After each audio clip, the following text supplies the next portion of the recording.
Bonjour à toutes et à tous et bienvenue sur Bizéo, la web TV de la communauté économique du Var. Les dirigeants prennent conscience que la bonne marche de leur entreprise dépend du bien-être de leurs salariés.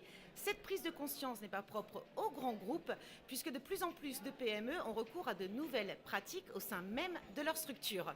Chant, sophrologie et massage, quelle place dans le monde du travail? C'est le sujet que nous allons aborder en compagnie de nos trois invités.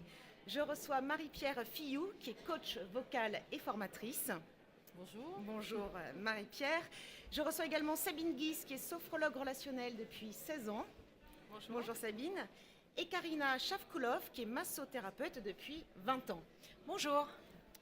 Bonjour Karina. Alors, je vais commencer avec vous, Marie-Pierre. Vous êtes chanteuse, auteur-compositeur et en 2009, vous avez ouvert votre cabinet de coaching La Voix de son être. Vous proposez, en plus d'accompagnement individuel, des ateliers et des formations autour du chant.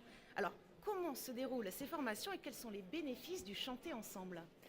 Eh bien, les formations se déroulent depuis quelques années maintenant dans l'entreprise parce que j'ai conscience que il faut amener autre chose. En fait, c'est le décalage du chant dans le milieu de l'entreprise qui est très porteur de sens et ça amène beaucoup de choses au niveau individuel.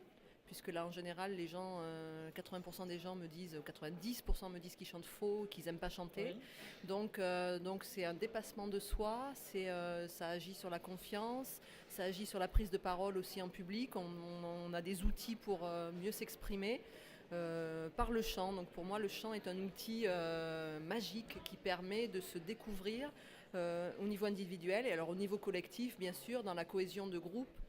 On apprend à redécouvrir ses collègues d'une autre façon et c'est très très enrichissant.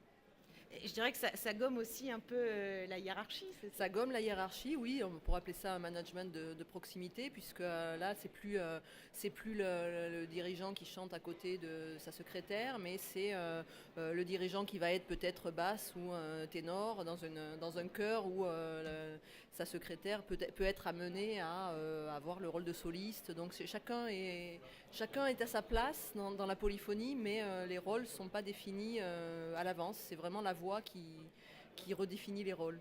Et il n'y a pas une certaine forme de réserve au départ? Comment vous arrivez à mettre les gens à l'aise? Alors, mais c'est en train de changer. Hein. Au début que j'ai lancé ce projet, on me regardait avec des yeux des yeux éberlués, on disait chanter, mais ça va pas, non? Mais quelle drôle d'idée. Et puis finalement, les gens sont preneurs de choses décalées, de choses originales. Et surtout, j'ai enseigné 11 ans en collège, lycée, fac aussi, donc j'arrive à les amener à quelque chose sans qu'ils s'en rendent compte. Alors, est-ce que la demande est grandissante? La demande est grandissante, oui, ben, comme je vous le disais, hein, autant à une époque, c'était vraiment une chose qui passait pas dans le cerveau d'un chef d'entreprise. Maintenant, on a envie de traiter des sujets comme la prise de parole en public ou comme la cohésion avec d'autres outils que les outils habituels. Et le chant commence à être de plus en plus demandé, apprécié. Pour la confiance en soi, l'estime de soi aussi. L'estime de soi et le plaisir aussi, le plaisir de faire quelque chose ensemble et de faire quelque chose de beau ensemble. Souvent, les gens sont bluffés par le résultat. Et ça favorise la cohésion. Et ça favorise la cohésion.